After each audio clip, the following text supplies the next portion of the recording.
할렐루야, 반갑습니다. 2022년 2월 7일 월요일입니다. 오늘도 또 이 한 주간도 주의 은혜로 승리하시기 바랍니다. 이제 입춘이 지났습니다. 2월 4일 지난 목요일이 입춘이었는데 이제 봄입니다. 몸도 마음도 좀 가뿐하게 열고 행복하게 또 한 주간 시작하시기 바랍니다. 함께할 찬송 456장입니다.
하나님의 말씀은 열왕기하 16장 1절부터 4절입니다.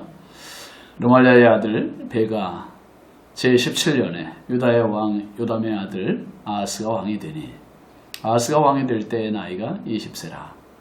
예루살렘에서 16년간 다스렸으나 그의 조상 다윗과 같이 아니하여 그의 하나님 여호와께서 보시기에 정직히 행하지 아니하고 이스라엘의 여러 왕의 길로 행하며 또 여호와께서 이스라엘 자손 앞에서 쫓아내신 이방 사람의 가증한 예를 따라 자기 아들을 불 가운데로 지나가게 하며 또 산당들과 작은 산 위와 모든 푸른 나무 아래에서 제사를 드리며 분향하였더라. 아멘. 오늘 말씀 제목은 죄악의 늪입니다. 죄악의 늪. 남유다, 북이스라엘의 그 왕들을 서로 비교해보면 지그재그로 소개되며 비교 아닌 비교가 되고 있는 걸 볼 수 있습니다. 북이스라엘보다 남유다의 왕들이 훨씬 더 하나님을 잘 섬겼고 또 정직히 행하였음을 알 수 있죠. 이제 마지막으로 북이스라엘의 호세아만 남기고 남유다의 막바지로 달려가고 있습니다. 요담 왕, 남유다 요담 왕은 아버지 우시아를 본받아 하나님 앞에 정직히 행하고 성전을 위한 사랑의 마음으로 문을 새로 건축했습니다. 그런데 그 아들 아하스는 할아버지나 아버지에 훨씬 못 미칠 뿐만 아니라 믿음의 가문과는 정반대의 길로 가게 됩니다. 신앙인들은 언제든지 하나님의 말씀에 귀 기울임이 필요합니다. 요한복음 1장 12절 13절 말씀에 보면 사도 요한은 이렇게 얘기하죠. 영접하는 자 곧 그 이름을 믿는 자들에게는 하나님의 자녀가 되는 권세를 주셨으니 이는 혈통으로나 육정으로나 사람의 뜻으로 나지 아니하고 오직 하나님께로부터 난 자들이니라. 하나님의 자녀가 되는 것은 혈통이나 가문이나 상관없이 어떤 육정도 관계없이 별개의 힘을 말하고 있습니다. 예수 그리스도의 이름을 믿고 영접하는 자면 그가 어떤 혈통이든지 어떤 가문이든지 관계없이 하나님의 자녀가 됨을 말하고 있는 겁니다. 반대로 아무리 좋은 믿음의 가문에서도 돌연변이와 같은 그런 잘못된 사람이 나올 수 있음을 깨우쳐주는 말씀이기도 합니다.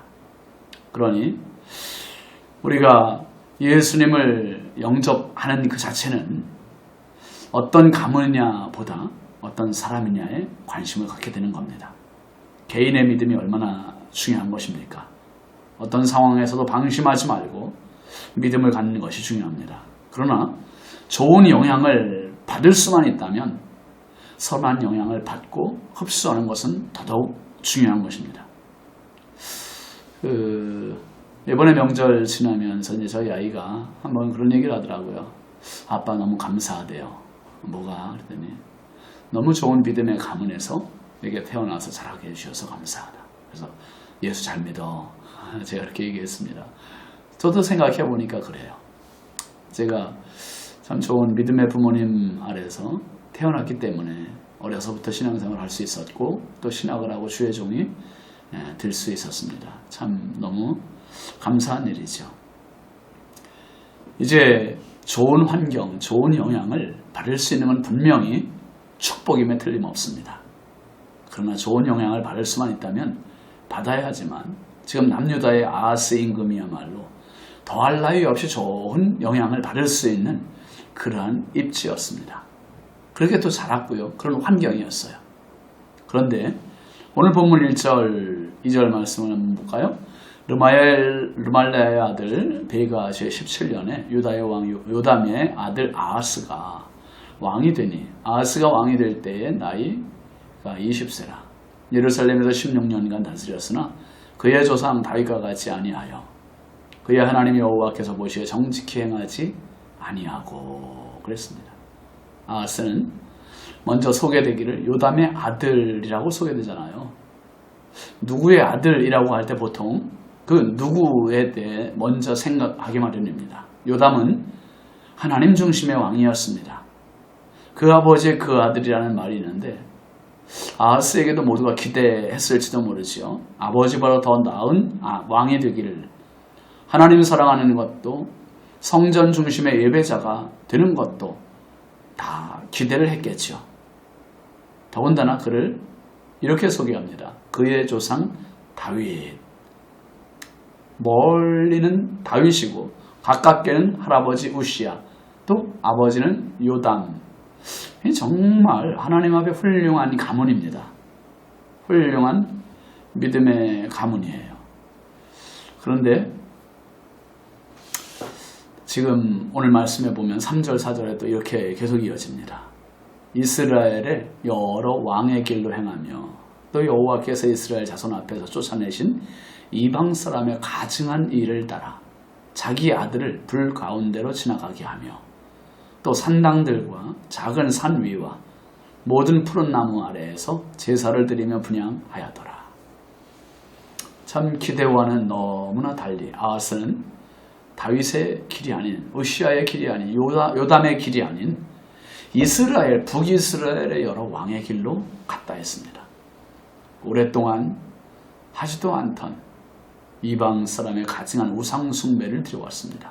특별히 자기 아들을 불 가운데로 지나가게 하는 몰렉이라는 우상에게 어린아이를 바치는 인신 제사까지 드렸습니다. 이 가나안 땅의 오랜 풍습, 못된 저주받은 풍습이었습니다. 아하스는 이 관습을 따라 아들을 제물로 바치기까지 했지요. 죄의 깊은 늪이 이렇게 무섭습니다. 죄는 판단력을 흐리게 하고 가장 기본적인 양심마저 파괴합니다. 성령께서 우리를 늘 깨어있게 깨우쳐 주심의 은혜가 있기를 바랍니다. 그리고 오늘도 성령으로 깨어서 늘 하나님의 기뻐하심, 하나님의 근심하심이 무엇인지를 분별하는 그 분별력 가지고 주와 동행하는 은혜의 삶 되시기 바랍니다. 기도합시다. 하나님 아버지 감사합니다. 생각지도 않은 일에서, 상황에서, 환경에서 우리는 죄로 치달을 때가 있습니다.